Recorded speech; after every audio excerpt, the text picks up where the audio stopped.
joining us. Thank you for having us. I thought this works. Yeah. Hello. Hi.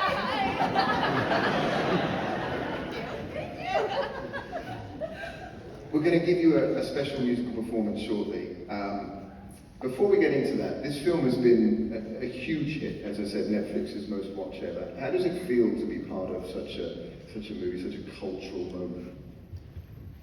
Well, definitely it means so much to me because I think I love about this project is it's like the first animated film about Korea, you know, and it's where I'm from, and I'm Korean, so I was very proud to be Korean, and it really showed so much of the culture in so many different ways, music-wise, food, the history, like it's been an honor. Mark? Well, I think you never know when anything you're working on, whether it's gonna necessarily connect. I mean, it's amazing to meet people every time. I mean, I know Ejae before this movie, and so many people who worked on it, and that's always exciting. You're making things you care about, but to see it have connected with people, and especially something like this, it really has grown because of the fans in such a deep way, and it's just been, that has meant, you know, the world, I think, to everybody involved with the movie, to see something grow so organically and powerfully from something that we loved. Yeah, I can imagine. So let's talk Golden. Am I right in thinking that you first received the instrumental tracks while you were on your way to the dentist? Yes. Again, it's not marketing. So what were you thinking? I need to write this song, or I'm terrified about having. Well, we had like a deadline, you know, so deadline, yeah. No pun intended. But yeah, we had to finish the song, but like I received it, and you know, the track was just incredible, you know, by Teddy Ito at 24. And yeah, the track was just it had this like bittersweet sound to it that really instantly kind of inspired me to create a melody. But when I was making the melody, it was always with the intention of what, you know, the directors were kind of giving this guideline of like what they wanted in that scene. And so Maggie really did want like a scale kind of going up melodically and also being really hard. She said, I want a high note that like the main character like can almost hit. You know, so that was all intentional. So when it came out, like you can hear me doing that. Like I have the scratch take I did with my voice memo. If you like. Let's hear it. People already had that. This is a deep dive. This is a rare. This is the first literal take of the melody I did. It's terrible.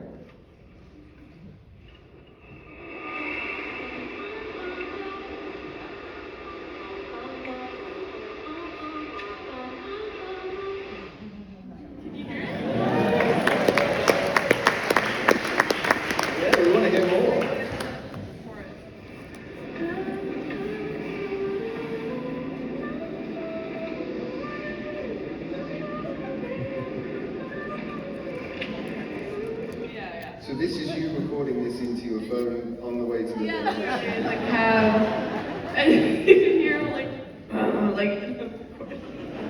yeah, that was all the way. People are getting bootlegging this concert in the future. This is going to end up on notes.net. Yeah, absolutely. How many sort of lyrical passes did you make before you sort of settled on the final version? Yeah, I mean, in a cool way. I mean, the brief of this is a song that is a pop song because they're in the movie the biggest pop stars in the world, but also something that kind of every line and every 10 seconds of the song has to do something different because it's a movie. It has to be on story, and figuring out. I mean, this was the like 7th song that was written for this slot, partly because stories changing. You know, a bunch of the writers earlier talk about how you're finding things in process with the directors, and part of what was, I think, what really clicked with this version of it, aside from this amazing track and you know, this iconic dentist melody,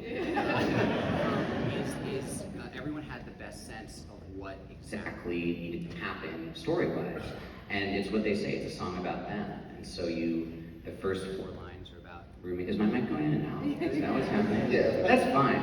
Yeah. Hey. But the first four lines are, this is nice. Hey everyone, this is actually probably better sidelines over here now. The first four lines are Rumi's anxiety about inheriting kind of this role from her mother, who was also a hunter. And then, thank you. Incredible. The real hero. And then you can even see in the animation, you have Zoe's backstory, live two lives. That's literally because she's pulled between two cultures and two homes. And then you have two lines about Mira, but really dialing in, okay, what is the story you need to hear about these characters in that moment? And then in a cool way, you get to the bridge, where you're in a pop song, the literal pop song they're releasing, but then the bridge is Rumi alone, singing her feelings like a musical that is not diegetic. So it's a weird thing where you have the song in universe, that then the bridge is actually her singing something that is not a part of the song. She sings, I'll be shining, or I will be shining. Earlier in the track, she's singing, now I'm shining. But when it's herself, it's I'll be shining because she's not really it, she's lying, she's hiding even as she's singing it. And getting that right, it took a lot of passes. Yeah, and this concept of duality is just so layered within the whole film, and also, and just in general, like the song itself is, if you just hear it as a pop song and you haven't seen the film, it's a great pop song. But if you watch the film, it has a completely different meaning. Like in the bridge again, I'm done hiding, and she's just hiding herself. It's just, you see the depth of the song and the layering and what the song really means when you watch the film. So that's what's really cool. Which comes from Maggie and Kristen, this incredible, incredible story they were telling. And actually, we kind of, before our little performance portion, we wanted to share kind of one version of the bridge before. Tell us, explain to us what you're going to play to us and how it differs from what we see in the movie. Well, this is just a pass. So this was one of the first ones we did. It's a little bit longer because one thing that's amazing is the amount of information that animation can give you along with the song. So you're calibrating in terms of the story, how much do you need to hear in the song versus how much can be shown at the same time. And so this is the version that said a little bit more, it was like more theater-y. Well, that's what I'm saying. That this kind of shows our collaboration of like bringing theater and pop, and how we had to keep going back and forth to make a good balance. So it works again in the real world as a pop song, but also in the film. Like bringing a lyric and Ejae would be like, no. That's I'd be like, lame. no, can we make it more simple? And finally, so great. Just want to sing there. Try to sing it. Early version.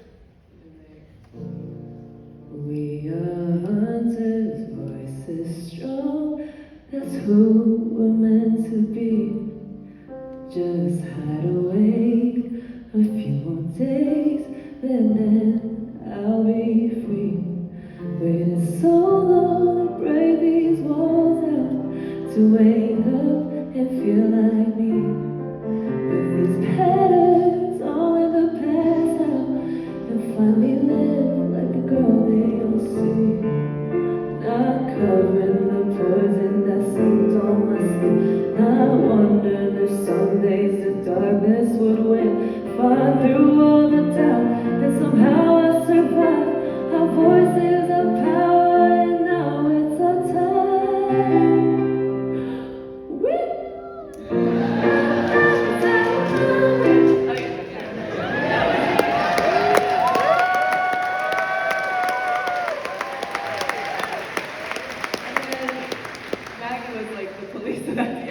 That's too long. It's too long. It's very musical. We love musicals, by the way, but for this, we wanted it to be more pop, right? And it's specific, like covering the poisons ink on it. It's also you literally are seeing that. You don't need to hear it sung. Yeah. So it landed. So the balance was like, what do we cut, right? And so you hear like in the beginning, the mantra, not the melody of the pre. But we thought that was like a very important melody you hear throughout the whole score too. So we wanted that to come later, to link, that's why you hear something else you'll hear. Yeah, in this version. Yeah. Because the thing that she tells herself is, we are hunters, voices strong. That's the mantra she's been taught from a kid. So we knew we wanted it to be somewhere, and here in that version, it's the beginning of the bridge, and it ends a different way. But Did you record all of these, or this is just you trying to get it right? Did I record it? Yes, because I also vocal produce, so I had to do all these different takes, all the harmonies. Wow. Yeah, so, but yeah, and then we will put it in the second half to link it into the chorus as you will hear. that's where it landed. So it's the, you guys want to sing along? So yeah, Waited so long to break these walls down, to wake up and feel like me. Put these patterns all in the past now, and finally live like the girl they all see. No more hiding, I'll be shining like I'm born to be.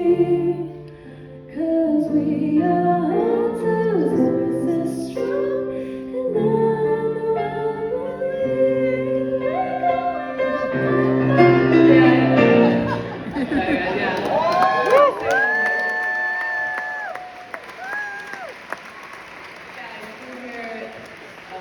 It shows off Rumi's crazy range.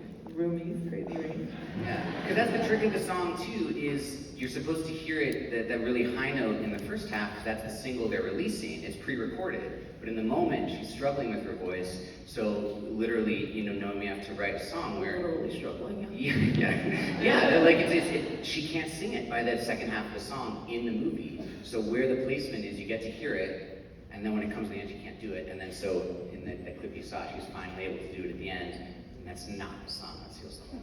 Yeah, it's like her kind of desperation to reach this impossible note. But yeah, that's kind of like was intentional throughout the whole film. Well, look, it's an incredible look behind the curtain. It's fantastic. Before you go, they just announced the sequel, or dated the sequel. Have you got any dentist appointments coming up? You know what? Yeah, I do actually have Somebody's going to make some voice notes. No, it was horrible filling the first time. I'm not even, this is meant to be. Sorry. I know, but yeah. Ejae, Mark, someone take everybody.